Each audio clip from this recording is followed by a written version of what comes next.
আসসালামু আলাইকুম। আমি নূরজাহান ঢাকা থেকে বলছি। নূরজাহান লাইফস্টাইল চ্যানেলে আপনাদের আরও একবার স্বাগতম জানাচ্ছি।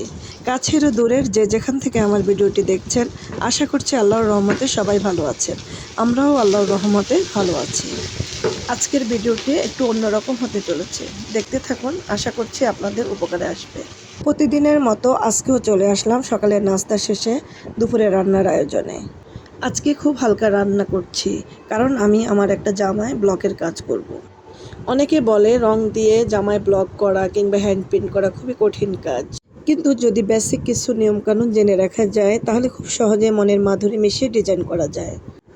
চলুন, খুব সহজে কিভাবে কাজ করা যায় এবং রং করতে কি কি লাগে সেগুলোর সাথে আমি আপনাদের পরিচয় করিয়ে দিই।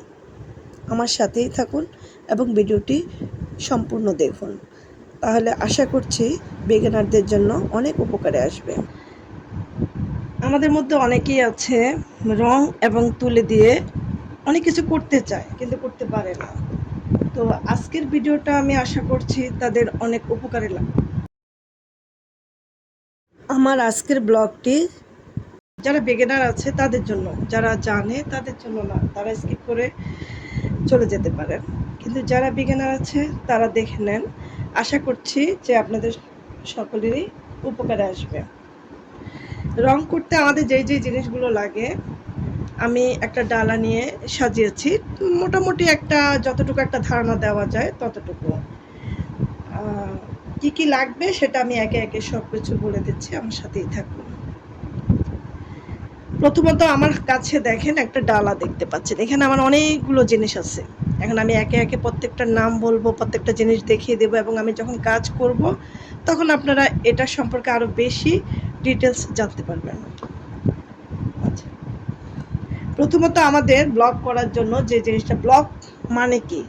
ব্লক মানে হচ্ছে মনের মাধুরী মিশিয়ে বিভিন্ন ডিজাইনকে ফ্রেমে বন্দি করা। তো বিভিন্ন ধরনের হতে পারে, এটা আপনি আপনি হাতের মাধ্যমে তুলি দিয়ে করতে পারেন, অথবা আপনি ব্লকে যে কাঠের কিছু দেখেন ডাইস দেখা যাচ্ছে, এই ডাইসগুলো দিয়ে আপনি করতে পারেন। তো ব্লকগুলো কীরকম হতে পারে আমি একটা আইডিয়া দিয়ে দিচ্ছি। দেখেন, এই যে ব্লকগুলো দেখছেন এগুলো হচ্ছে ছোট ছোট কিছু ব্লক। এইটা দিয়ে আমরা যখন রঙের উপরে ছাপ দিব তখন একটা রং বসে যাবে, তখন একটা ডিজাইন হয়ে যাবে। এটা বিভিন্ন রকম হতে পারে, বিভিন্ন যে যার যেরকম পছন্দ সে সেরকম ডাইস কিনে কিনে রং ডিজাইন করতে পারে।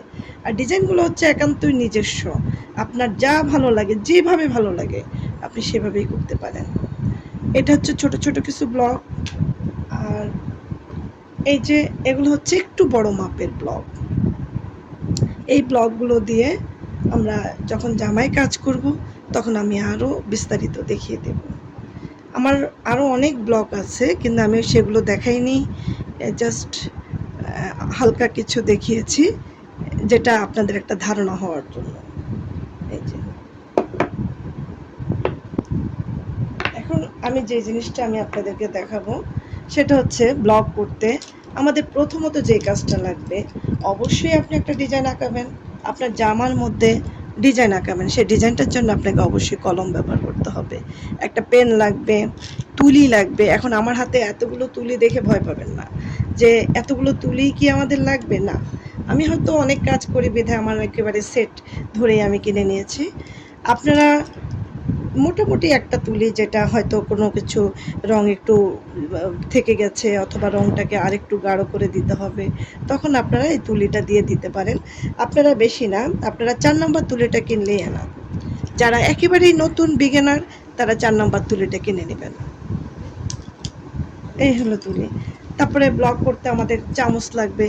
এই ধরনের চামচগুলো কিন্তু আমাদের সচরাচর সকলের ঘরেই থাকে, প্লাস্টিকের কিছু চামচ। এগুলো দিয়ে মিক্সচার করতে সুবিধা হয়।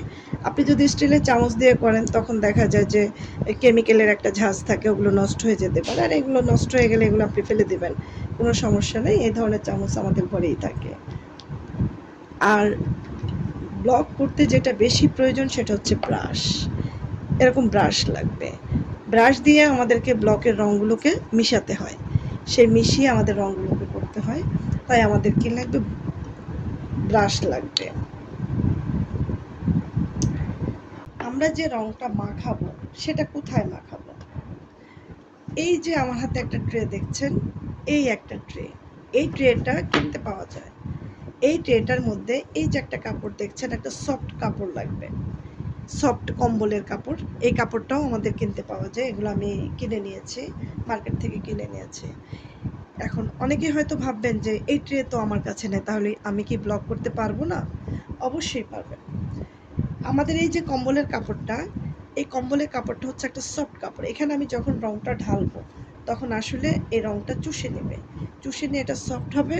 তখন আমি যখন এখানে ব্লক দেব, ব্লক দিয়ে চাপ দেব, তখন এটা বসে যাবে, এটাতে বসবে। এই জন্যই আমাদের আসলে এই কম্বলের সফটনেসটা দরকার।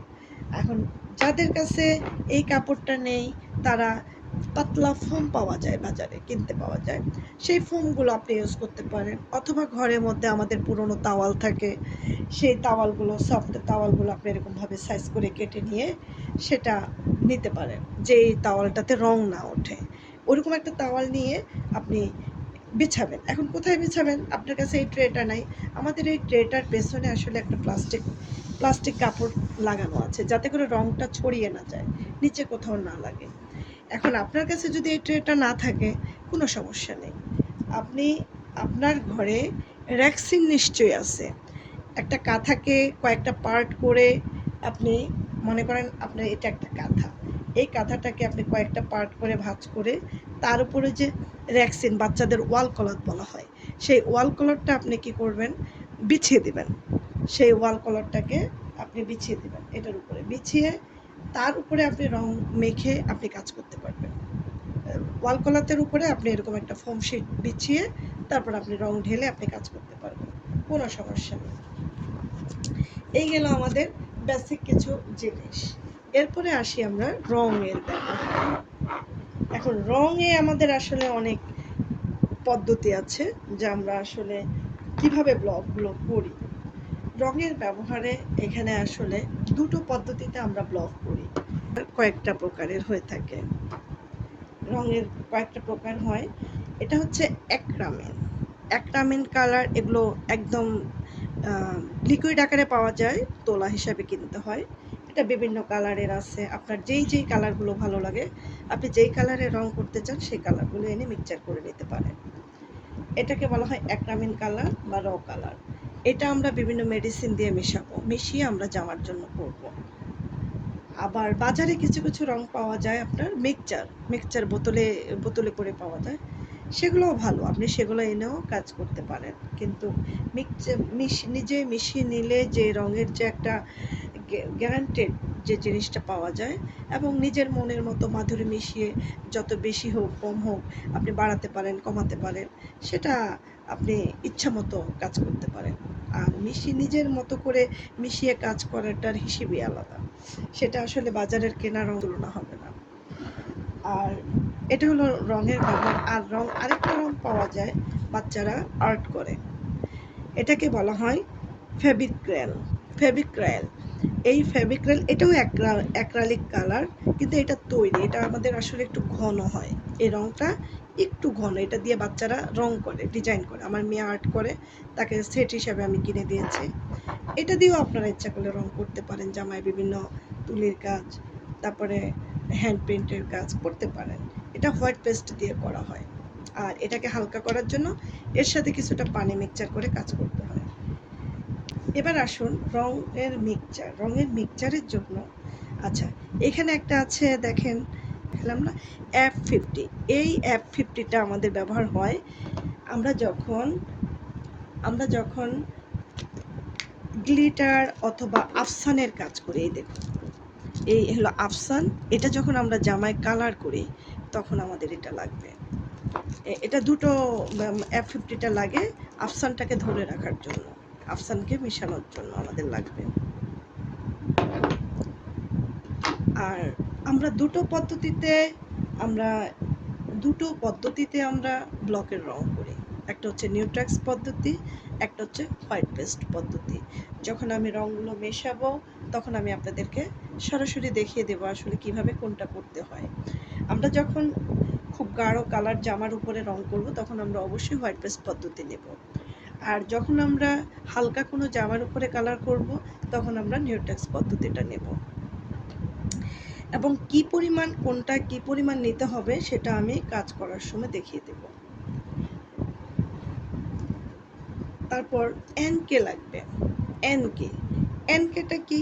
এনকেটা হচ্ছে এটা বাইন্ডারের কাজ করে, আবার রঙকে একটু হালকা করতে ব্যবহার করা হয়। অর্থাৎ রং যদি হোয়াইট পেস্ট অথবা নিউট্রেক্স দিয়ে যখন আমরা রং মাখাই তখন দেখবেন রংটা একটু ঘন হয়।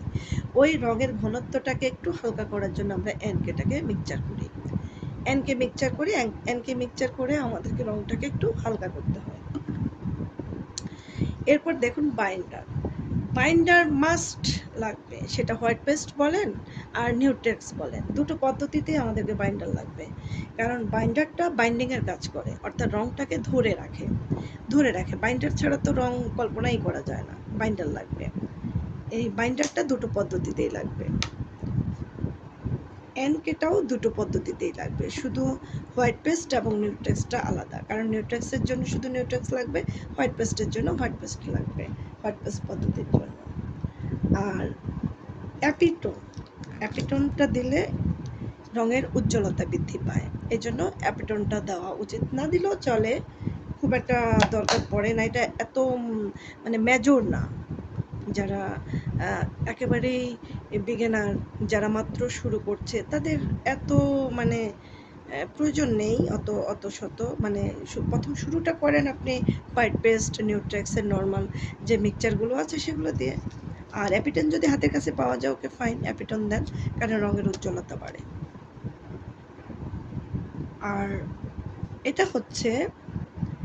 হচ্ছে মানে ডেভেলপার, এটাকে ডেভেলপার বলা হয়। এটা হাই স্পিডি ডেভেলপার। এইটা খুব ইম্পর্ট্যান্ট একটা জিনিস, কারণ আমরা যখন রং করতে যাই জামায় কোনো না কোনোভাবে রং ভরে যাবে, ছিটা ফাটা যাবে। এখন আপনি যখন রংটা ভরে তখন দেখবেন আপনার মনটা খারাপ হয়ে যায় যে আমার জামায় অন্য কালারটা ভরে গেছে, অথবা জামায় রং ভরে বিশ্রী হয়ে গেছে। তখন আপনি এটা দিয়ে আপনি রঙের উপর একটু ঘষা দিলেই এই ইয়েটা উঠে যায়, মানে রংটা উঠে যায়। যার কারণে আমরা এই হাই স্পিড অর্থাৎ ডেভেলপারটাকে ব্যবহার করি। এটার নাম হচ্ছে হাই স্পিডি 2। ওকে, এই হচ্ছে আমাদের রঙের পরিচিতি। আমরা যখন কাজ করব, কাজের মিক্সচার করব, জামা করব, আমি জামা করব এবং আমার সাথে সাথে আপনারাও দেখেন, আশা করি কাজে লাগবে। আর আমার ভিডিওটি যদি আপনাদের এতটুকু উপকারে এসে থাকে তাহলে প্লিজ সাবস্ক্রাইব করে আমার পাশে থাকবেন। দেখা হচ্ছে পরবর্তী ভিডিওতে। ধন্যবাদ।